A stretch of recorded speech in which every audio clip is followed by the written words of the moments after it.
তুমি এটা কেন করলা? ঈশান, আমি তোমাকে বারবার বলছি বাবার সামনে রাগটা একটু কন্ট্রোল করে ভদ্রভাবে কথা বলতে। আমার জন্য এতটুকু করতে পারলা না? আমি বাবাকে অনেক কষ্ট করে ম্যানেজ করছি। তুমি জাস্ট একটাবার কি সরি বলো, সবকিছু ঠিক হয়ে যাবে। আমি কেন সরি বলবো? তোমার বাবাকে বলো আমাকে এসে সরি। ঈশান, ফল্ট তোমারও ছিল। তুমি বাবার সাথে শাউট করছো, আর একটা সরি বলে যদি সবকিছু ঠিক হয়ে যায়, কেন সরি বলবা না? কারণ আমি সরি বলি না, আর বলবো না বলছি তো বলবো না, ব্যাস। তোমার ইগোর জন্য না তোমাকে কিছু বলতো আমি ভয় পাই। সেদিন তুষার সাথে যা করছো, তারপর থেকে তোমাকে কোনো কিছু বলার সাহস পর্যন্ত আমি পাই না। এরকম চলতে থাকলে দেখবে একদিন আমিই চলে যাব। তো যাও না, তোমাকে তো আর কেউ আটকা রাখে নাই। রাখছি, আমি আটকা রাখছি? ঈশান প্লিজ একটু বোঝার চেষ্টা করো। তুমি বাবার কাছে গিয়ে একটাবার সরি বললে সব ঠিক হয়ে যাবে।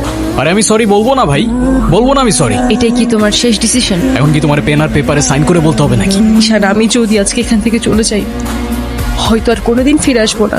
আবে তো যাও না, কে আসতে বলছো তোমাকে? যাও।